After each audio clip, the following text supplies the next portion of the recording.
Okay, wonderful. Well, it is my great honor to introduce Dr. Jane Goodall DBE, Dame of the British Empire, who is an ethnologist and environmentalist, founder of the Jane Goodall Institute, and a United Nations Messenger of Peace. In July 1960, at the age of 26, she traveled from England to what is now Tanzania and ventured into the little-known world of the wild chimpanzees living in Gombe. Equipped with a notebook, binoculars, and a fascination with wildlife, Dr. Goodall braved a realm of unknowns to give the world a remarkable window into humankind's closest living relatives. Through more than 60 years of groundbreaking work, she has not only shown us the urgent need to protect chimpanzees from extinction, she has also redefined species conservation to include the needs of local people and the environment. Her work builds on scientific innovations, growing a lifetime of advocacy, including trailblazing efforts through the Jane Goodall Institute, which has offices in 26 countries, advancing community-led conservation, animal welfare, science, and youth empowerment. Today, Jane continues to connect with worldwide audiences through virtual Jane, like today, including remote lectures, recordings, and her podcast, the Jane Goodall Hopecast. In 2021, she was the recipient of the Templeton Prize, and her latest book, The Book of Hope, A Survival Guide for Trying Times, was published in numerous countries and multiple languages. She's a global icon, spreading hope and turning it into meaningful, positive impact to create a better world for people, other animals, and the planet we share. She has received many awards and honorary degrees, too numerous to count, and is one of humanity's greatest voices. Dr. Goodall. Well, hello to everybody. And when I hear all that read out, I wonder who you're talking about. And, actually, I have to start off by saying, after greeting you, that I think there's two Janes. There's the one you just heard about, a sort of icon, but then there's me, and it's me that's going to be talking to you today. So I don't have much time, and I think all of you listening understand perfectly well that we're going through pretty dark, grim times. And that's politically, socially, and of course, as we're talking about now, environmentally. We've got climate change and loss of biodiversity, and these two are intricately linked. And I've so often find climate change is being discussed with less emphasis on biodiversity. But we have to realize that a lot of what's gone wrong is our disrespect of Mother Nature. And we must all realize that we depend on Mother Nature for food, water, clothing, well, everything. But what we depend on is healthy ecosystems. And ecosystems are composed of a complex mix of animal and plant life, every single one with a role to play. And if you think of it as like a living tapestry, then every time a species goes from that ecosystem, it's like pulling a thread. And if enough threads are pulled, the ecosystem hangs in tatters and the ecosystem will collapse. And that's what's happening. Ecosystems are collapsing. And this is something that we just have to stop. So the main threats to biodiversity, of course, change in different environments, different countries, and so on. But if we just run through the main ones, they're all caused by disrespect of nature.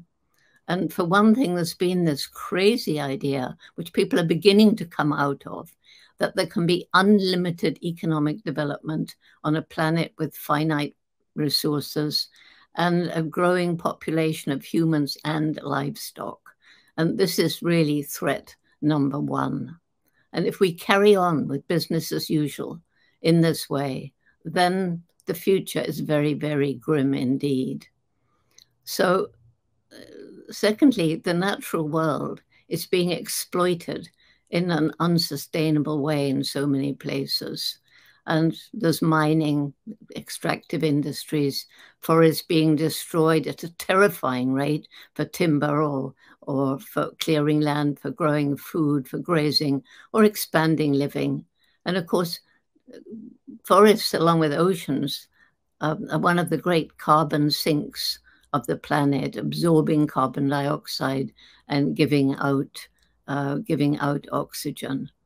And as the forest is disappearing so fast, this is a very major threat. Then there's industrial agriculture, which has been developing since, I suppose, the Industrial Revolution. And the problem is it's got this reliance on herbicides, chemical herbicides and pesticides, artificial fertilizers. And these fertilizers are washed into the rivers, the lakes, the ocean, causing dead zones in the ocean and loss of life. And then there's the bushmeat trade, and that's the commercial hunting of wild animals for food. And that's having a devastating effect in many countries. Then there's commercial overfishing with its drift nets and long lines and bottom dredging. And it's having a devastating effect on the fish stocks. And the bottom dredging, of course, is having a terrible effect on the environment.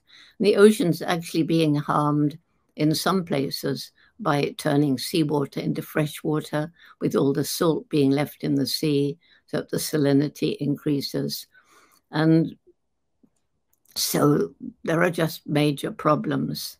And we mustn't overlook poverty, because when people are living in poverty, then they're going to destroy the environment in order to survive, cut down the trees to get more land for growing food or to make money from timber or charcoal. And then, on the other hand, there's the unsustainable lifestyles of the rest of us. How many of us have much, much more than we actually need? How many of us buy more than we need and waste? This is particularly bad when it comes to food. So we're wasting hundreds and hundreds of tons of food that's thrown away before its sell-by date. And on the other hand, there's starving people in many parts of the world. So with all this and more, how do I have hope for the future? Well, for one thing, there's a growing awareness about all of this. And then there's four main reasons that I have other than that. First of all, the human intellect, the resilience of nature, the indomitable human spirit, and the energy and passion and action of young people. So if we start with the intellect, many businesses are working to produce their produce without destroying the environment.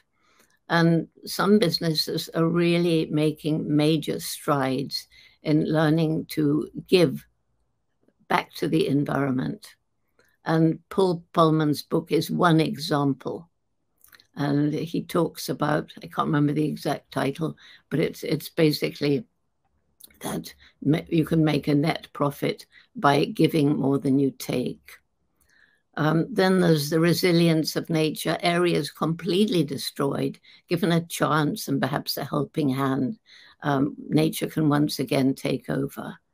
And Gombe National Park, where I studied the chimps, is a perfect example. It was part of the Great Equatorial Forest Belt. Then that was in 1960.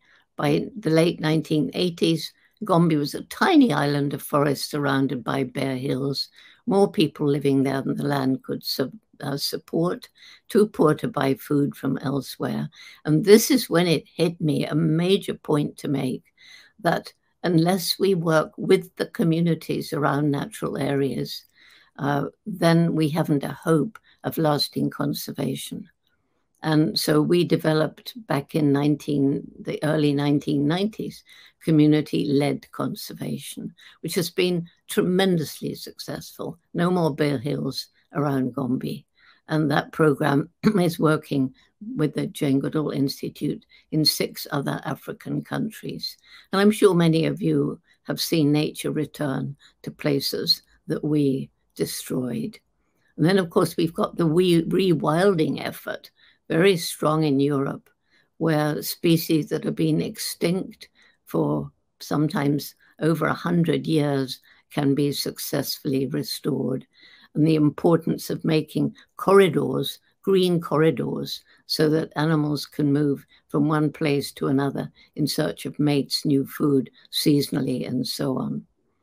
And it's very important that we think of giving nature a value. Tourism is one example, and that's certainly helping in Tanzania to save some of Tanzania's great natural national parks. And the best example I know of forests being given value is Costa Rica, where reforestation occurred very quickly when people were actually paid money to save their trees rather than cut them down. And there were taxes on clean water, air, and so on in the nearby towns who seemed quite happy to pay that in order to improve their lifestyle. So then there's the commitment and passion of young people. And the Jane Goodall Institute has a program for young people of all ages, from kindergarten, university, and beyond. It began in 1991, and now, over 30 years later, it's in 69 countries and growing, with members of all ages, all choosing 3 projects to make the world better because of everything being interrelated. So a project to help people, one to help animals, and one to help the environment we all share. And as we speak, young people are rolling up their sleeves and getting out there and taking action, planting trees, lobbying their local authorities, picking up trash, you name it, they're doing it. They have so much imagination. So there's, of course, the human intellect, and there's so much going on now as people have realized we really, if we carry on the way we are with our current mindset, there's not much hope for the future, because we're still destroying nature in many, many places faster than nature can repair herself. So finally, I see humanity now as at the beginning of a very long and very dark tunnel. And at the far end of that tunnel is a little star shining. That's hope. But it's no good sitting at the mouth of the tunnel and just hoping the star will come to us. Hope isn't about wishful thinking. It's about taking action.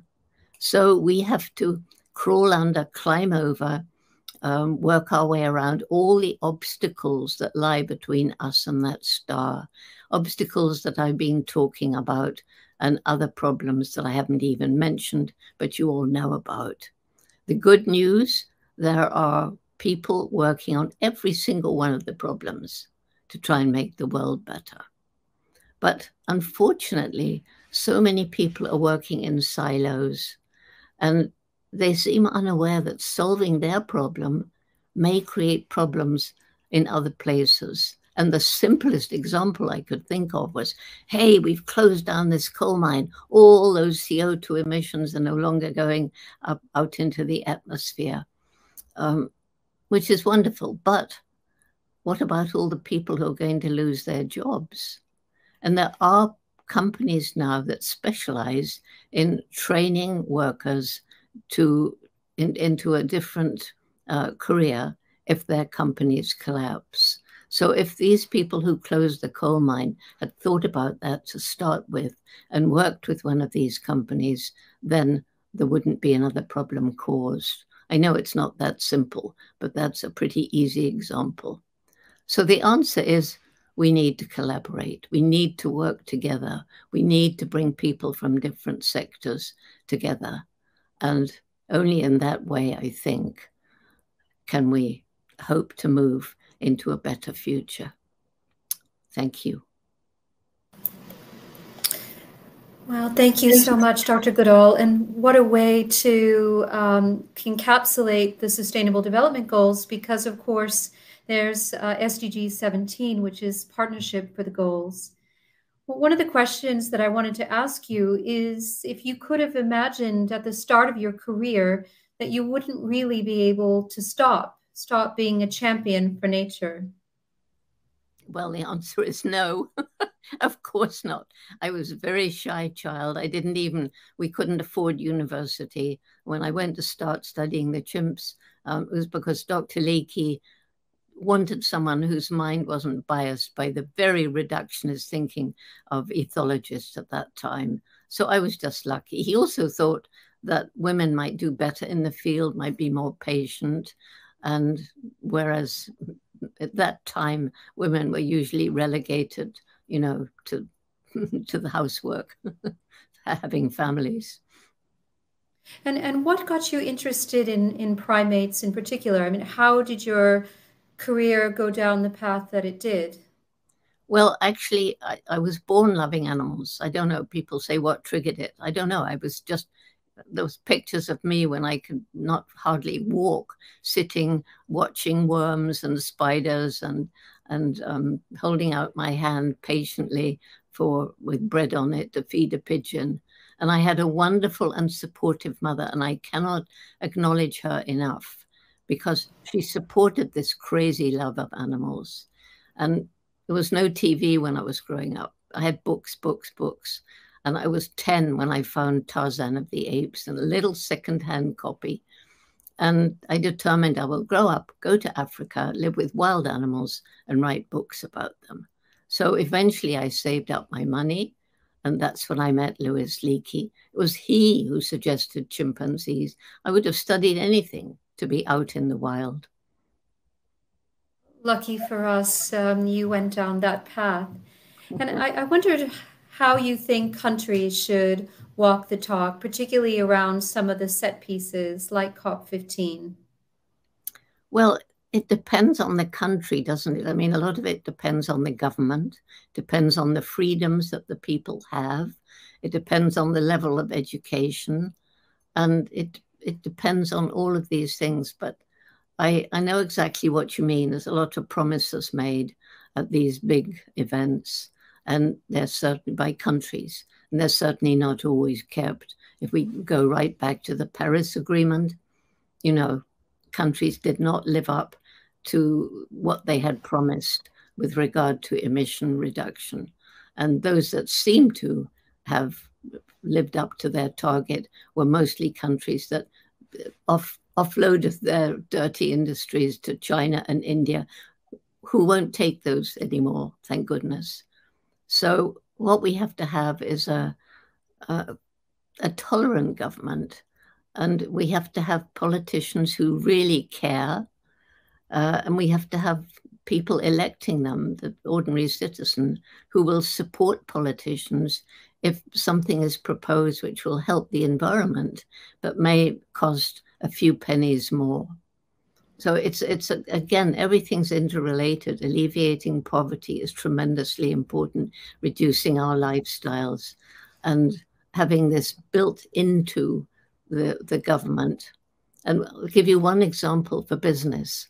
I was talking to the CEO of a big international company, and he said, Jane, for 8 years, I've been really working to get my business ethical in the country where we source our goods along the supply lane as well as I can, giving fair wages and so on, helping the local communities in our offices around the world, and the way we treat our customers. He said 3 reasons. 1, I see the writing on the wall. I see that we're using up natural resources in some places faster than nature can replenish them.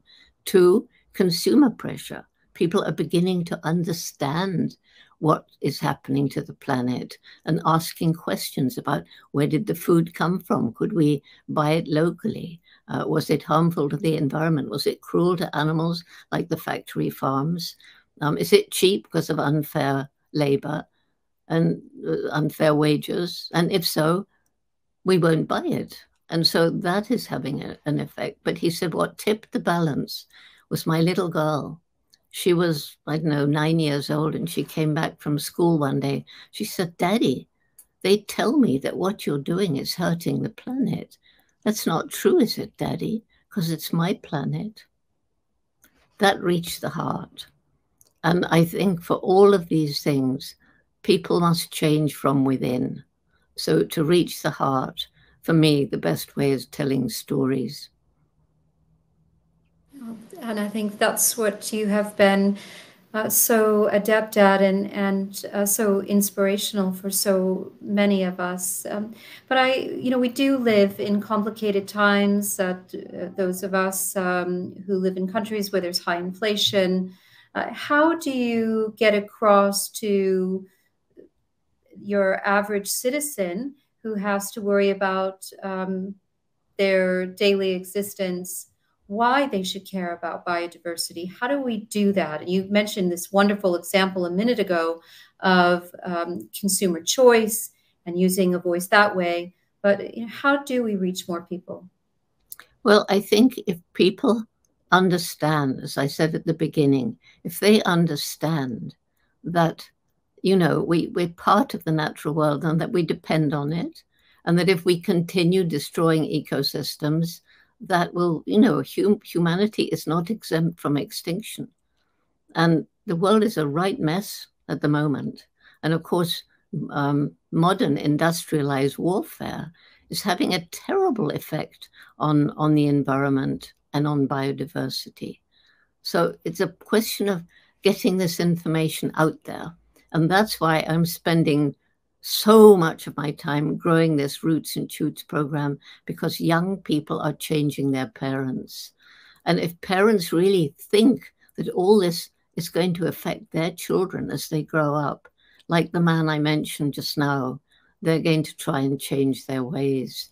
But, it's different depending which country you're in, depending what the problems are, and depending on who you're talking to. Well, how much do they know? How much do they understand? Where do you start? But starting not by being aggressive, but by trying to, my mother taught me, first listen, because maybe they've got an idea that you didn't know about. And, if you still feel that you've got a better idea than they have, then have the courage of your convictions, but gently. And if you are in a business that doesn't have an immediate biodiversity impact, where you need to think about how your business can make a difference as it relates to biodiversity, what advice do you give?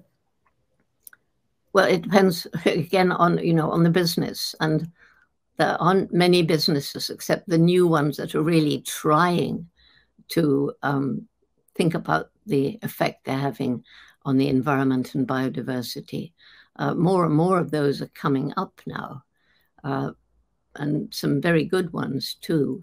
But all the others, they all do have some effect on the environment, which will have some effect on biodiversity. So we just have to get this message out, somehow help more and more people understand, and find different ways of sharing this information that will be flexible according to where you are and who you're talking to. If you were at the start of your career, would you do anything differently than you did do?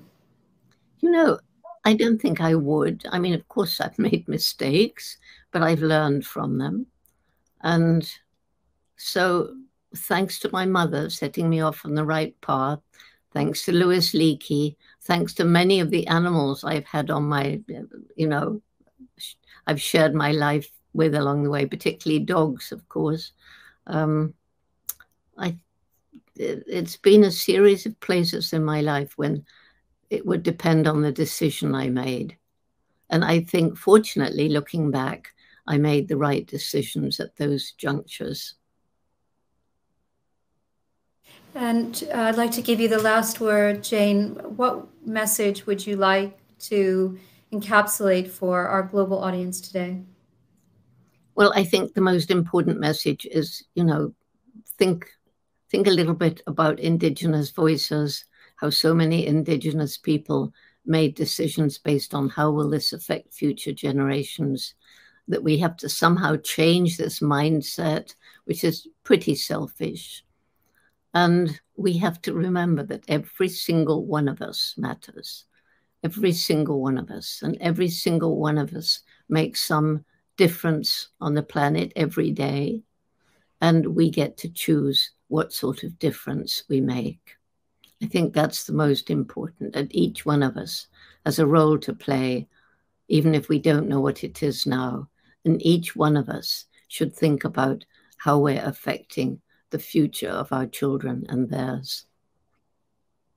Well, thank you so much. That is a wonderful message to leave us with. And thank you so much for your time and sharing with us today. It's indeed been a tremendous honor. Well, thank you very much for inviting me and giving me a chance to share a message which I feel matters. Thank you.